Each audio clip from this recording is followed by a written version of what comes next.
Good morning students, class 10th, how are you all? बढ़िया। Third chapter खत्म किया हमने, linear equation in two variables. Questions भी किए उसके almost. Coming Saturday test conduct कर रहा हूँ linear equation in two variables पे। आप लोगों को टेस्ट सेंड करूंगा और आप उसको फेयरली अपने घर पे सॉल्व करेंगे, ठीक है? मैं अब अपने नेक्स्ट चैप्टर के साथ कंटिन्यू कर रहा हूँ and that is quadratic equation. Today our topic is quadratic equation. So what is quadratic polynomial? First of all, quadratic polynomial. Quadratic polynomial is ax square plus bx plus c where a is not equals to 0. If a is equal to 0, it becomes a linear polynomial. If a is 0, this is absent. Now the polynomial is bx plus c, so it becomes linear, है ना? Quadratic polynomial में क्या होगा? जो variable है उसकी power 2। Quadratic polynomial की पहली डेफिनेशन उसकी power 2। Now what is quadratic equation? Quadratic equation, what is the difference between polynomial and equation, है ना? Polynomial is expression, basic form में polynomial is an expression, but equation के लिए मेरे इस पोलिनोमियल का किसी के साथ इक्वेट होना जरूरी है ना? तो क्वाड्रेटिक इक्वेशन में ax square plus bx plus c equals to 0, ये इक्वेट करेगा 0 के साथ, where a is not equal to 0।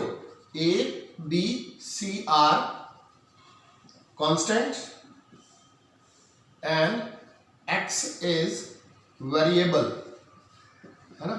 This is quadratic equation. और मैंने आपको बताया था क्वाड्रेटिक इक्वेशन का जो ग्राफ होगा वो हमेशा यू शेप्ड होगा, यू शेप्ड ग्राफ, ओके? और इन यू शेप्ड ग्राफ को क्या बोलते हैं? यू शेप्ड ग्राफ, इनको क्या बोला जाता है? पैराबोला। और पैराबोला क्या होते हैं हम ये प्लस 1 में पढ़ेंगे। Parabolic curve, all U shaped graphs are called parabolic curves. So simple यही डेफिनेशन है मेरी क्वाड्रेटिक इक्वेशन की। क्वाड्रेटिक इक्वेशन में वेरिएबल की हाईएस्ट डिग्री कितनी होगी? 2 and a is not equal to 0 and equation equals to 0, है ना? अब मैं क्या करूंगा? Zeros of quadratic equation, zeros of quadratic equation are values of x obtained by solving the equation and also called roots of quadratic equation, है ना? जो zeros होंगी क्वाड्रेटिक पोलिनोमियल की या क्वाड्रेटिक इक्वेशन की, उनको क्या बोला जाता है? Roots of quadratic equation. और मैंने यहां लिखा obtained by solving the equation. तो इस चैप्टर के अंडर मैंने इस इक्वेशन को सॉल्व कैसे करना है, इस इक्वेशन को मैंने सॉल्व कैसे करना है, मैंने वो मेथड पढ़ने हैं, है ना? इसमें मेरे पास मेथड्स हैं, वो मैं डिस्कस करने जा रहा हूं अभी आपके सामने।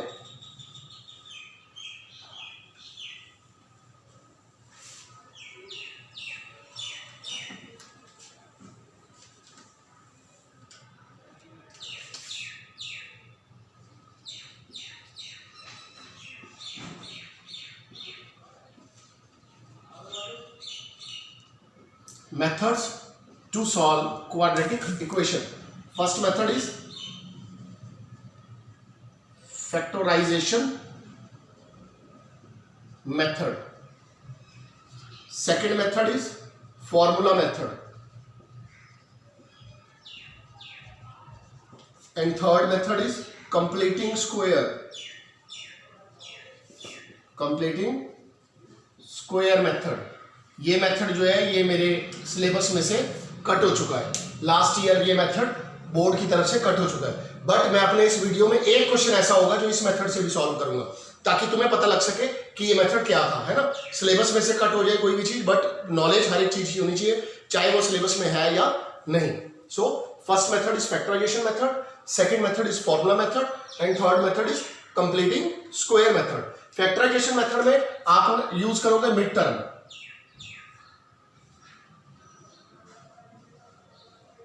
मिड टर्म स्प्लिट, या आप यूज करोगे a square minus b square equals to a plus b, a minus b, है ना।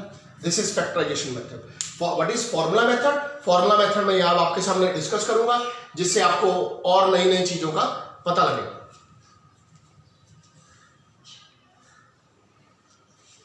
सो स्टूडेंट्स, फॉर्मूला मेथड में हमने कैसे डिस्कस करना है? Formula method, quadratic equation is ax square plus bx plus c equals to 0. We have to find discriminant denoted as d. And what is the formula of d? b square minus 4ac. What is b? Coefficient of x. What is a? Coefficient of x square. And what is c? Constant. आप क्या find करोगे? d. यहां पर case बन जाते हैं। First case, if d equals to 0, then roots of equation are equal. If d greater than 0, roots are real. roots are real का मतलब आप इसको सॉल्व करोगे, जो x की वैल्यूज आएंगी वो रियल वैल्यूज होंगी। if d is less than 0, roots are not real. Not real का मतलब इमेजिनरी। अगर जो चीज रियल नहीं है वो क्या है? इमेजिनरी है। और इमेजिनरी रूट्स क्या होते हैं, इमेजिनरी वैल्यूज क्या होती हैं, ये भी आपका +1 का टॉपिक है। नॉन मेडिकल में आओगे बच्चों तो तुम्हें +1 में ये पता लगेगा कि इमेजिनरी वैल्यूज क्या होती हैं, ठीक है। तो अगर आप में क्यूरियोसिटी होगी इमेजिनरी वैल्यूज को जानने के लिए, तो आप मैथ्स में इंटरेस्ट लोगे, साइंस की तरफ बढ़ोगे और मिलेंगे हम इमेजिनरी वैल्यूज के साथ। बट यहां पर क्या है कि d is less than 0, then roots are not real. So if d greater than equal to 0 means अगर d 0 से बड़ा है और 0 के इक्वल है, मतलब ये दोनों केस, तो आपने रूट्स कैसे फाइंड करने हैं? रूट्स मतलब x की value.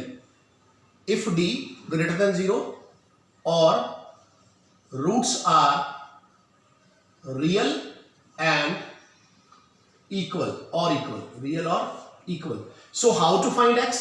x equals to minus b plus minus under root d upon 2a. सबसे पहले आपने d की वैल्यू फाइंड करनी है।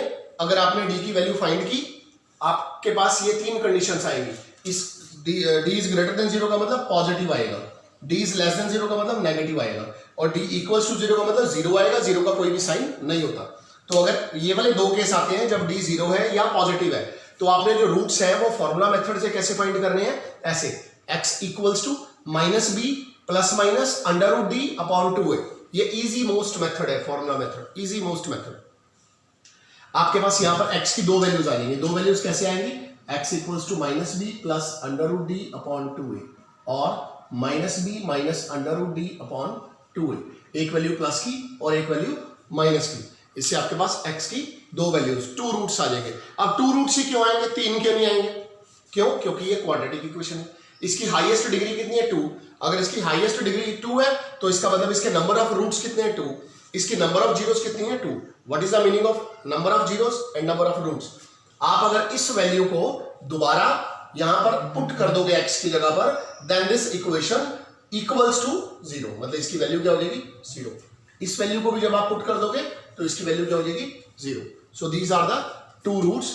इनको मैंने आपको बताया था हम क्या बोलते हैं, अल्फा और बीटा भी। जब मैंने क्वाड्रेटिक पॉलिनोमियल कराया तो मैंने आपको क्वाड्रेटिक पॉलिनोमियल में इसकी जो दो जीरोस थी उसको नाम दिया था alpha and beta. So this is the method to find the roots of equation.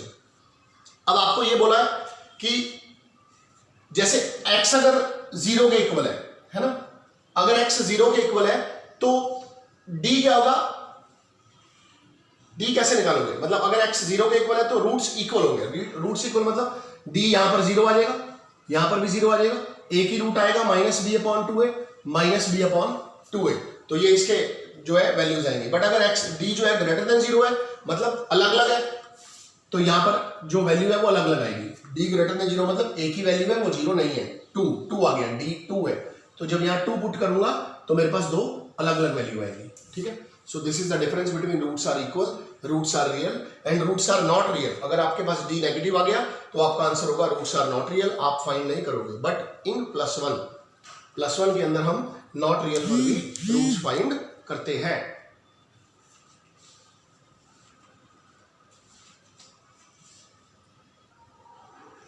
यहां पर एक बात और बता दूं स्टूडेंट्स कि अगर d जो है वो परफेक्ट स्क्वायर आ गया, सपोज आपने d सॉल्व किया और d की वैल्यू आपके पास आई 9 इज अ परफेक्ट स्क्वायर, है ना।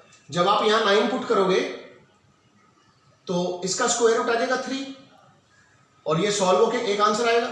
इट मींस आंसर क्या होगा, रैशनल नंबर। तो जो रूट्स होंगे वो रैशनल होंगे, और अगर d परफेक्ट स्क्वायर नहीं है तो जो रूट्स हैं वो क्या होंगे, वो इरेशनल होंगे। If d is a perfect square then roots are rational. If d is not a perfect square then roots are irrational. irrational क्यों, यहाँ पर d suppose to 5 है, आपने यहाँ 5 पुट किया तो रूट 5 की वैल्यू आपको पता नहीं है, सो वो क्या रहेंगे, irrational रहेंगे। ठीक है, तो आज आपने सिर्फ इसके फॉर्मूलास लर्न करने हैं, इसके इंट्रोडक्शन पार्ट देखना है। ठीक है, कल मैं इससे रिलेटेड क्वेश्चंस जो है पहले फैक्टराइजेशन मेथड को सॉल्व करूंगा, फिर फॉर्मूला मेथड से आपको बताऊंगा, और फिर ये चैप्टर हम कल से एज अ क्वेश्चंस या एज एग्जांपल्स कंटिन्यू करेंगे। ठीक है, थैंक यू।